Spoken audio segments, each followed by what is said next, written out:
Quick solution of English চ্যানেলের পক্ষ থেকে সকলকে জানাই আন্তরিক শুভেচ্ছা। বন্ধুরা, আজকে আবারও আমি টেন্সের পার্ট 5 নিয়ে হাজির হয়ে গেছি। আর আজকের এই ভিডিওতে আমি প্রেজেন্ট কন্টিনিউয়াস টেন্স সম্পূর্ণ আলোচনা করব, তাই একটু মনোযোগ সহকারে ভিডিওটি দেখো। আশা করছি ভিডিওটি দেখলে সকলেই টেন্স সম্পর্কে সহজেই বুঝতে পারবা।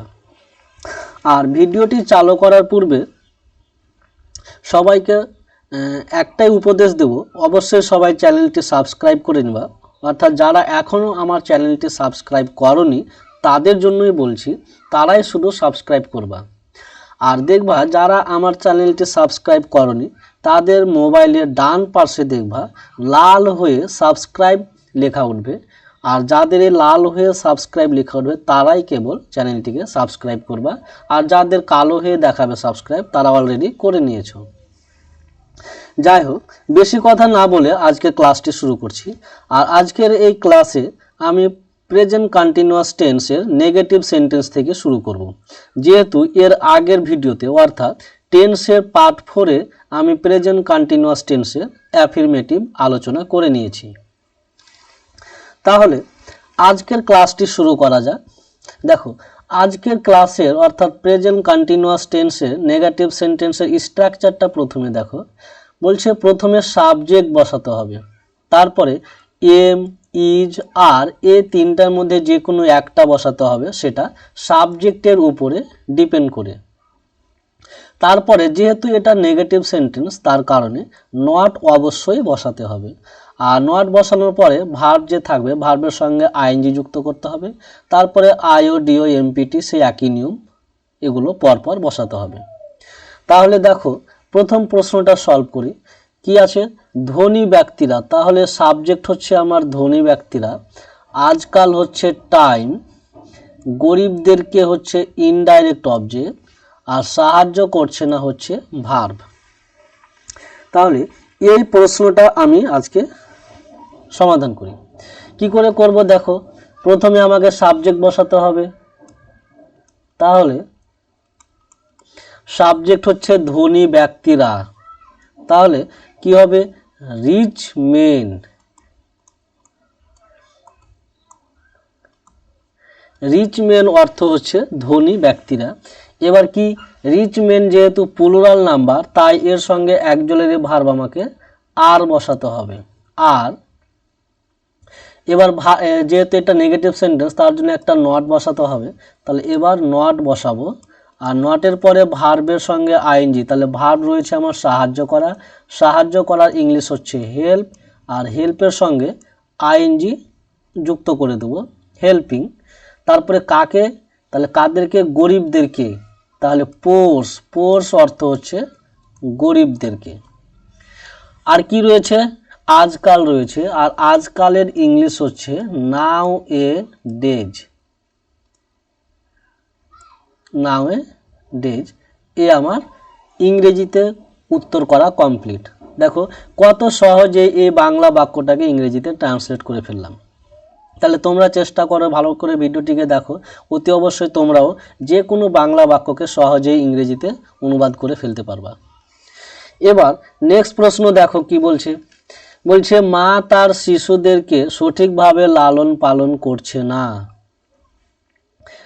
তাহলে মা হচ্ছে সাবজেক্ট, আর তার শিশুদেরকে এটা হচ্ছে ইনডাইরেক্ট অবজেক্ট। সঠিকভাবে ম্যানার, লালন পালন করা হচ্ছে ভার্ব। তাহলে প্রথমে সাবজেক্ট বসাতে হবে। সাবজেক্ট হচ্ছে মা, তাহলে মায়ের ইংলিশ হচ্ছে মাদার।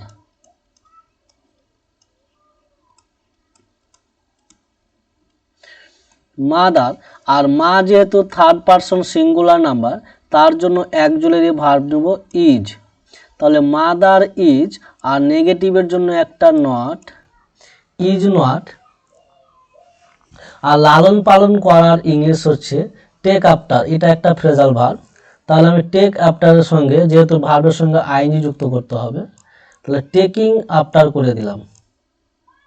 আমি ফ্রেজাল ভার্ব দিয়ে করলাম টেকিং আফটার। এর কাকে লালন পালন করে না? তার শিশুদেরকে। আর তার যেহেতু মা যেহেতু ফিমেল, তার জন্য হার, আর শিশুদের ইংলিশ হচ্ছে চিলড্রেন, হার চিলড্রেন। আর সঠিক ভাবের ইংলিশ হচ্ছে প্রপারলি।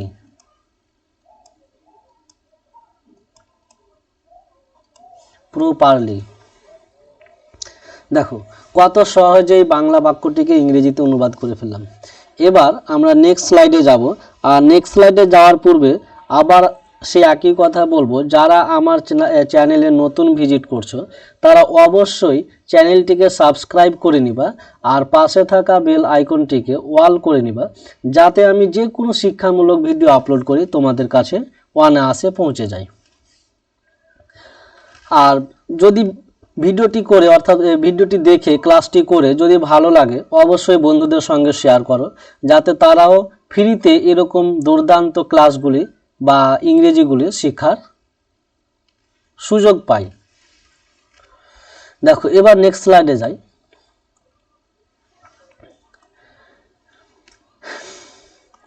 নেক্সট স্লাইডে আমি interrogative sentence with axillary verb দিয়ে আলোচনা করব। তারপরে ইন্টারোগেটিভ সেন্টেন্স উইথ ডব্লিউএইচ ওয়ার্ডের যে তিনটা নিয়ম ছিল সেগুলো নিয়ে আলোচনা করব। তাহলে দেখো প্রথমে interrogative sentence with axillary verb, অর্থাৎ অ্যাক্সিলারি ভার্ব দিয়ে ইন্টারোগেটিভ সেন্টেন্সের ফরম্যাটটা দেখে নাও, স্ট্রাকচারটা কি হবে। প্রথমে এম, তারপরে ইজ, তারপর আর, এই তিনটার মধ্যে যে কোনো একটা প্রথমে বসাতে হবে। এই তিনটার মধ্যে যে কোনো একটা প্রথমে বসাতে হবে, তারপরে সাবজেক্ট, তারপরে ভার্বের সঙ্গে আইএনজি, বাকি সিরিয়াল ওয়াইজ চলতে থাকবে। আর এবার দেখো নিচে দেওয়া আছে ডব্লিউএইচ হিসাবে, এই যে ডব্লিউএইচ কোশ্চেনগুলো। তাহলে প্রথমে আমি সাবজেক্ট হিসাবে ডব্লিউএইচ কোশ্চেনের নিয়ম দিয়েছি। সাবজেক্ট হিসাবে কি থাকবে গঠনে, প্রথমে ডব্লিউএইচ ওয়ার্ড থাকবে, তারপরে এম, ইজ, আর, এই তিনটের মধ্য থেকে যে কোনো একটা, তারপরে ভার্বের সঙ্গে আইএনজি, তারপরে বাকিগুলো অর্থাৎ indirect object, direct object, manner, place, time এগুলো থাকবে। এবার দেখো 2 নম্বরে অবজেক্ট হিসাবে ডব্লিউএইচ ওয়ার্ডকে আমি আলোচনা করেছি। তাহলে কি ডব্লিউএইচ গঠনটা হচ্ছে প্রথমে ডব্লিউএইচ ওয়ার্ড, তারপরে এম, ইজ, আর, এই তিনটির ভিতর থেকে যে কোনো একটি সাবজেক্টের উপর ডিপেন্ড করে, তারপরে সাবজেক্ট, তারপরে ভার্বের সঙ্গে আইএনজি, তারপরে বাকি অংশ অর্থাৎ ওই indirect object, direct object, manner, place, time এগুলোই বসে যাবে। আশা করছি বুঝতে পেরেছো। এবার নেক্সট স্লাইডে যাওয়া যাক। তারপরে দেখো প্রিপোজিশনের অবজেক্ট হিসাবে ডব্লিউএইচ কোশ্চেন। আর প্রিপোজিশনের অবজেক্ট হিসাবে ডব্লিউএইচ কোশ্চেনের স্ট্রাকচারটা হচ্ছে এরকম গঠনটা, প্রথমে ডব্লিউএইচ ওয়ার্ড, তারপরে এম, ইজ, আর, মানে একই সেই আগের মতোই, শুধু শেষে আমাকে প্রিপোজিশন বসাতে হচ্ছে। দেখো শেষে শুধু একটা প্রিপোজিশন বসাতে হচ্ছে, বাকি আগের নিয়মই, অর্থাৎ অবজেক্ট হিসাবে ডব্লিউএইচ ওয়ার্ডের মতোই সেম নিয়ম। এবার আমি এক্সাম্পলগুলো সমাধান করব। দেখো প্রথমে রয়েছে রিয়া কি আজকে আমাদের বাড়ি আসিতেছে। তাহলে রিয়া হচ্ছে সাবজেক্ট, আজকে টাইম, আমাদের বাড়ি এ হচ্ছে প্লেস, আসিতেছে হচ্ছে ভার্ব। কি করে করব দেখো, প্রথমে আমার কি বসাতে বলেছিল স্ট্রাকচারে, প্রথমে এটা যেহেতু অ্যাক্সিলারি ভার্ব দিয়ে ইন্টারোগেটিভ সেন্টেন্স, তার জন্য আমাকে প্রথমে এম, ইজ, আর এর মধ্য থেকে যে কোনো একটা। তাহলে রিয়া যেহেতু থার্ড পারসন সিঙ্গুলার নাম্বার, তাই প্রথমে আমাকে ইজ বসাতে হবে। তাহলে ইজ, তারপরে সাবজেক্ট রিয়া, তারপরে ভার্বের সঙ্গে আইএনজি। তাহলে ভার্ব আমার আসা রয়েছে, আর আসার ইংলিশ হচ্ছে কাম, কামের সঙ্গে আইএনজি। তাহলে ইজ রিয়া কামিং, আর কোথায় আসছে আমাদের বাড়ি। তাহলে our home, is Riya coming our home, আর আজকের ইংলিশ হচ্ছে টুডে। এই আমার ইংরেজি কমপ্লিট। আশা করছি সকলে বুঝতে পেরেছো। বন্ধুরা ক্লাসটি যদি ভালো লাগে সবাই অবশ্যই চ্যানেলটিকে সাবস্ক্রাইব করবা, আর বন্ধুদের সঙ্গে বেশি বেশি করে শেয়ার করবা, যাতে তারাও দেখে সুযোগ পায়, আর তাদের প্রত্যেককে বলে দেবা চ্যানেলটিকে সাবস্ক্রাইব করতে। এবার নেক্সট প্রশ্ন দেখো, এটা আমি ডব্লিউএইচ ওয়ার্ড থেকে নিয়েছি। বলছে কে প্রতিদিন তোমার পুতুলগুলি ভাঙিতেছে। তাহলে কে হচ্ছে আমার WH ওয়ার্ড, প্রতিদিন টাইম, আর তোমার পুতুলগুলি হচ্ছে ডাইরেক্ট অবজেক্ট, ভাঙিতেছে ভার্ব। তাহলে দেখো এবার আমার স্ট্রাকচারটা কি ছিল, প্রথমে WH ওয়ার্ড ছিল, এটা হচ্ছে সাবজেক্ট হিসাবে WH ওয়ার্ড থেকে উদাহরণ। তাহলে কে এর ইংলিশ হচ্ছে হু, আর হু এর সঙ্গে ইজ হবে অ্যাকচুয়ালির ভার্ব, হু ইজ। আর ভাঙার ইংলিশ হচ্ছে ব্রেকিং, ব্রেক অর্থ হচ্ছে ভাঙা। 1 মিনিট।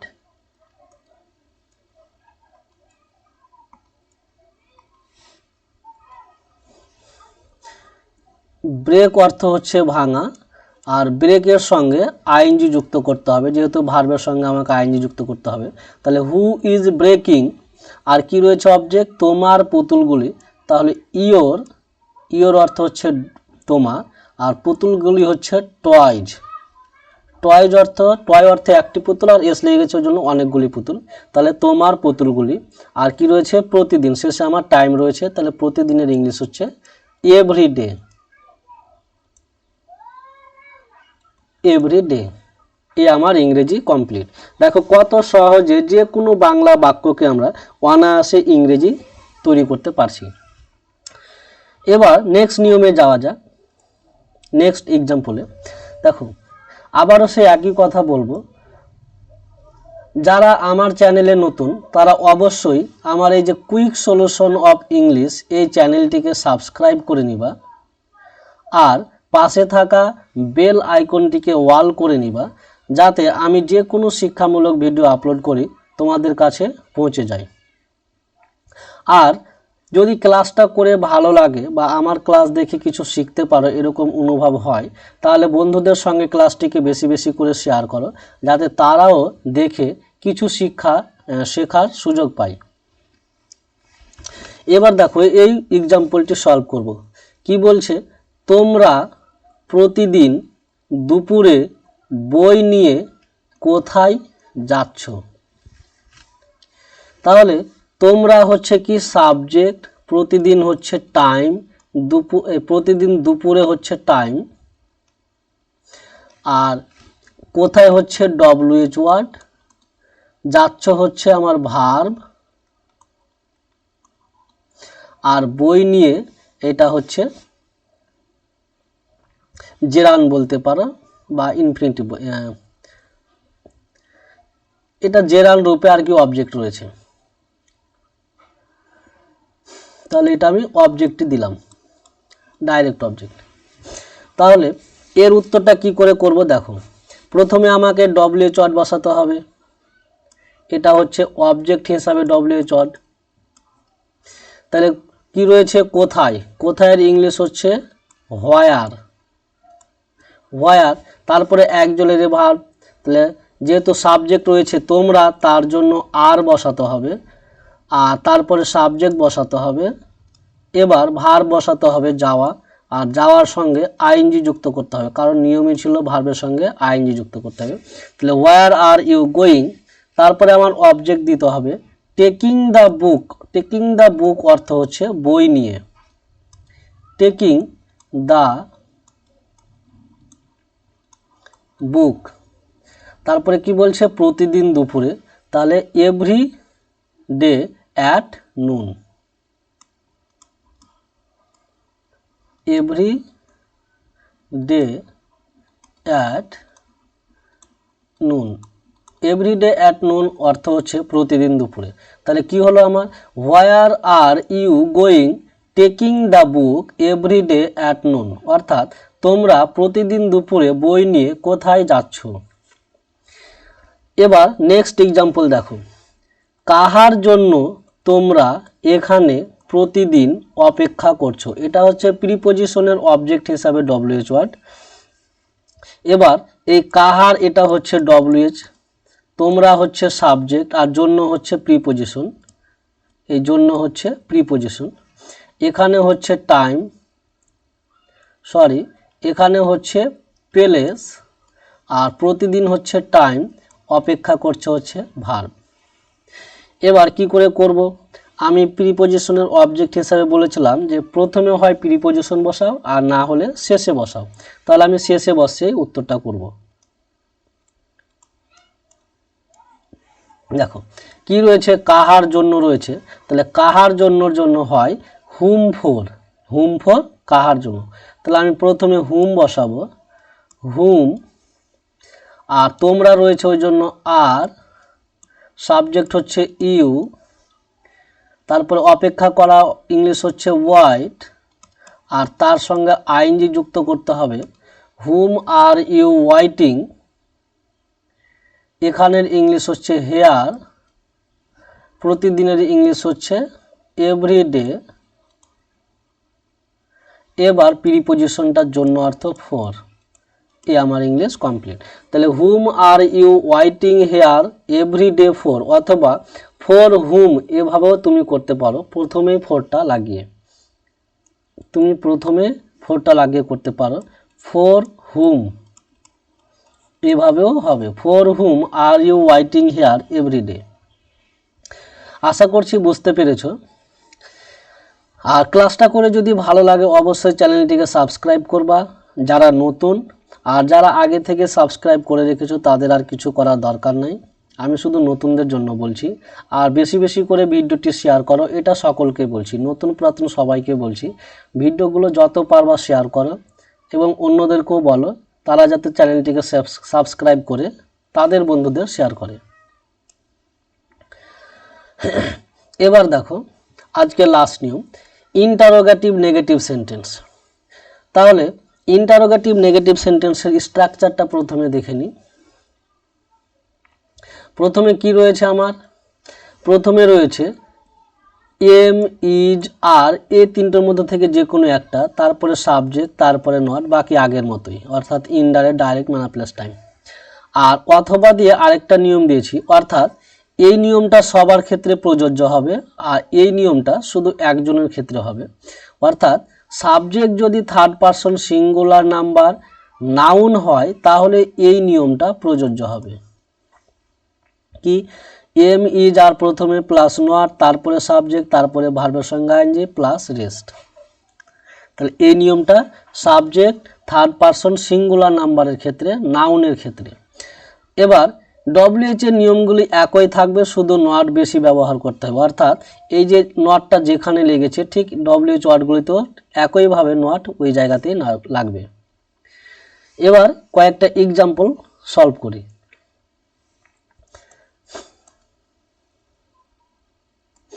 দেখো প্রথম এক্সাম্পল কি বলছে, তোমরা কি প্রতিদিন দুপুরে নদীতে সাঁতার কাটতে যাইতেছ না? তাহলে তোমরা হচ্ছে সাবজেক্ট, যাইতেছ না হচ্ছে ভার্ব, সাঁতার কাটতে যেহেতু এর সঙ্গে তে লেগে আছে ওই জন্য এটা ইনফিনিটিভ,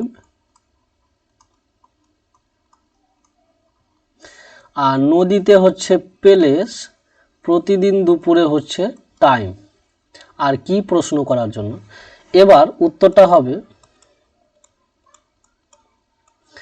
দেখো প্রথমে একজনের ভাব ছিল, তাহলে তোমরা যেহেতু রয়েছে তার কারণে আর বসাতে হবে প্রথমে। এবার এটা যেহেতু সাবজেক্টটা যেহেতু সেকেন্ড পারসন তার জন্য প্রথমে সাবজেক্ট পরে নট বসাতে হবে। তাহলে আর ইউ নট গোয়িং, যাওয়ার ইংলিশ হচ্ছে গো, তার সঙ্গে আইএনজি যুক্ত গোয়িং, এবার ইনফিনিটিভ বসাতে হবে সাঁতার কাটা, আর ইনফিনিটিভ অর্থ হচ্ছে কি টু প্লাস ভার্ব, তাহলে ভার্বের আগে একটা টু লাগাতে হবে, আর সাঁতার কাটার ইংলিশ হচ্ছে সুইম। তাহলে are you not going to swim at river every day at noon. এ আমার ইংরেজি কমপ্লিট, আশা করছি বুঝতে পেরেছো। এবার একই রকমভাবে পরের এক্সাম্পলটি সমাধান করব। দেখো কি আছে, মনিকা কি এখন মঞ্চের উপর নাচিতেছে না? তাহলে মনিকা হচ্ছে সাবজেক্ট, এখন হচ্ছে টাইম, মঞ্চের উপর হচ্ছে প্লেস, আর নাচিতেছে না হচ্ছে ভার্ব। মঞ্চ একটা জায়গাকে বোঝাচ্ছে, স্টেজ, তার জন্য প্লেস। এবার দেখো মনিকা হচ্ছে third person singular number noun, এ হচ্ছে নাউন, তাহলে আমার নাউনের জন্য স্ট্রাকচারটা কি ছিল, গঠনটা? মনিকা যেহেতু একজন, তার জন্য প্রথমে ইজ বসাবো, আর নট সাবজেক্টের আগে বসাবো যেহেতু এটা নাউন, তারপরে মনিকা। এবার ভার্বের সঙ্গে আইএনজি, নাচার ইংলিশ হচ্ছে ড্যান্স, আর ড্যান্সের সঙ্গে আইএনজি যুক্ত ড্যান্সিং। মঞ্চের উপর হচ্ছে on the stage, on the stage. আর এখনের ইংলিশ হচ্ছে নাও। এ আমার উত্তর কমপ্লিট। আর এগুলোতে প্রশ্নবাচক হবে। আশা করছি বুঝতে পেরেছো। আর বন্ধুরা, ক্লাসটা যদি ভালো লাগে অবশ্যই, যারা নতুন তারা অবশ্যই আমার চ্যানেলটিকে সাবস্ক্রাইব করবা, আর তোমাদের বন্ধুদেরকে বেশি বেশি করে শেয়ার করো, আর তাদেরকে বলো তারাও যাতে ক্লাসটাকে চ্যানেলটাকে সাবস্ক্রাইব করে আর ক্লাসটিকে শেয়ার করে। এবার নেক্সট স্লাইডে যাওয়া যাক। দেখো নেক্সট স্লাইডে কি বলছে, কেন রাহুল আজকাল তোমার সাথে কথা বলছে না? তাহলে কেন হচ্ছে আমার WH ওয়ার্ড, রাহুল হচ্ছে সাবজেক্ট, আজকাল টাইম, তোমার সাথে এটাকে বলা হয় মডিফায়ার, কথা বলছে না এটা হচ্ছে ভার্ব। এটা হচ্ছে অবজেক্ট হিসাবে WH ওয়ার্ড আর নেগেটিভে রয়েছে। তাহলে উত্তরটা হবে আমার কেনর ইংলিশ হয়, আর রাহুল যেহেতু রয়েছে তার জন্য ইজ নট রাহুল। কথা বলার ইংলিশ হচ্ছে স্পিক, আর স্পিকিংয়ের সঙ্গে আইএনজি যুক্ত করব স্পিকিং। আর তোমার সাথে ইংলিশ হচ্ছে উইথ ইউ, উইথ ইউ। আজকালের ইংলিশ হচ্ছে নাও এডেজ, নাও এ ডেজ। এ আমার উত্তর কমপ্লিট। এবার নেক্সট প্রশ্ন দেখো, আর এটি হচ্ছে আজকে লাস্ট প্রশ্ন। এরপরে আমি ভয়েস চেঞ্জের পার্ট 6 নিয়ে আসব, সেখানে পারফেক্ট টেন্স বিস্তারিত আলোচনা করব। দেখো কে, কে হচ্ছে WH ওয়ার্ড, রহিমকে, এ হচ্ছে অবজেক্ট, সাহায্য করছে না ভার্ব। তাহলে এর উত্তরটা কি হবে, কে এর ইংলিশ হচ্ছে হু, আর হু এর সঙ্গে ইজ, তারপরে নট, যেহেতু নেগেটিভ তার জন্য নট। আর সাহায্য করার ইংলিশ হচ্ছে হেল্প, তার সঙ্গে আইএনজি যুক্ত হেল্পিং। আর রহিমকে, যেহেতু অবজেক্ট রয়েছে রহিমকে, তাহলে এখানে আমি রহিম লিখে দেব। এ আমার উত্তর কমপ্লিট। তাহলে হু ইজ নট হেল্পিং রহিম, এটা হচ্ছে আমার সাবজেক্ট হিসাবে WH এর নেগেটিভ। আশা করছি আজকের ক্লাসটি সকলেই বুঝতে পেরেছো। আর ক্লাসটি করে যদি ভালো লাগে তোমাদের বন্ধুদের সঙ্গে শেয়ার করো, আর তাদেরকেও বলো এই চ্যানেলটিকে সাবস্ক্রাইব করতে,